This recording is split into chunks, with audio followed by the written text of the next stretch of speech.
ধুমধাম সহকারে অনুষ্ঠিত হলো শ্রী চৈতন্যদেবের অন্নপ্রাশনের অনুষ্ঠান। সকাল থেকেই উলুধ্বনিতে মেতে উঠল শ্রী শ্রী ধামেশ্বর মহাপ্রভুর মন্দির।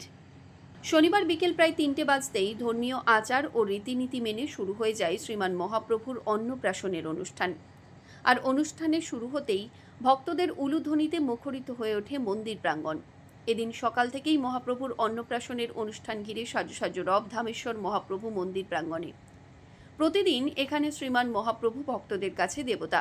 কেবলমাত্র একটি দিন দেবতাদের ঊর্ধ্বে তিনি সকলের প্রিয় নিমাই বা বিশ্বম্ভর।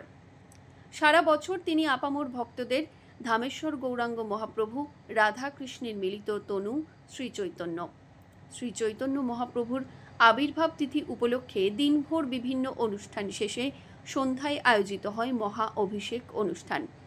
অপরদিকে অন্নপ্রাশন অনুষ্ঠানকে কেন্দ্র করে শনিবার দুপুর থেকে অসংখ্য ভক্তদের উপস্থিতিতে নাট মন্দিরের প্রশস্ত চত্বরে সাজানো হয় 56 ভোগ ও বিভিন্ন জেলা থেকে শতাধিক মিষ্টির নানা রকমের পদ। নামেই 56 ভোগ। 56 ভোগ হলেও এখানে অন্ন, পরমান্ন, পুষ্পান্ন, মিষ্টান্ন, তরি তরকারি, ভাজা, পুরি, নিমকি, চাটনি সহ সব মিলিয়ে পদের সংখ্যা প্রায় কয়েকশো। এবছর ধামেশ্বর মন্দিরে অন্নপ্রাশনের বিশেষ আকর্ষণ নদিয়া সহ একাধিক জেলার ভিন্ন ভিন্ন মিষ্টি দিয়ে সাজিয়ে তোলা হয় নাট মন্দির, যা প্রত্যক্ষ করতে ভক্তরা ছুটে এসেছেন বহু দূর দূরান্ত থেকে। আর হবে নাই বা কেন, স্বয়ং শ্রী চৈতন্য মহাপ্রভুর অন্নপ্রাশন বলে কথা। একমাত্র এই মন্দিরেই মহাপ্রভুর অন্নপ্রাশন উৎসব পালন করে থাকেন মন্দিরের সেবায়িত গোস্বামীরা। তাঁরাই বহন করে চলেছেন বিষ্ণুপ্রিয়া দেবীর উত্তরাধিকার। পুরুষানুক্রমে গোস্বামীরা এই উৎসব পালন করে আসছেন। এ বিষয়ে ধামেশ্বর মহাপ্রভু মন্দিরের অন্যতম সেবায়েত ও বিষ্ণুপ্রিয়া সমিতির সভাপতি সুধীন গোস্বামী কি জানিয়েছেন শুনব। বিশেষত্ব হচ্ছে যে অনেকের মনের ব্যাপার যে জন্ম হওয়ার পরের দিনকে অন্নপ্রাশন, একটা শিশুর 6 মাস পর অন্নপ্রাশন, কিন্তু আমাদের ভগবানের অন্নপ্রাশন।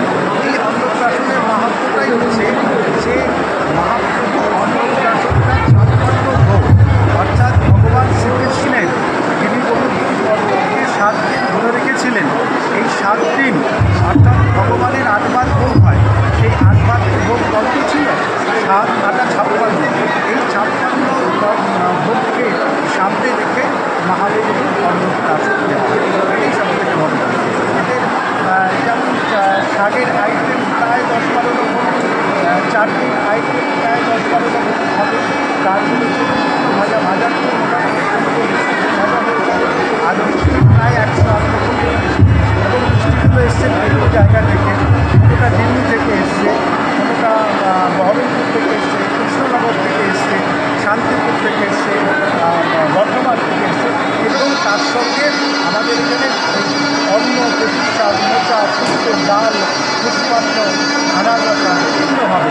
এবং সবথেকে বিশেষত্ব হচ্ছে যে এটা আমাদের বংশের যারা মায়েরা আছে, বউরা আছে, আমাদের ঘরের বউরা আছে, তারাই কিন্তু রান্না করছে, বাইরের রান্না। রাজকুমার ঘোষের রিপোর্ট, সংবাদ আজকে নিউজ।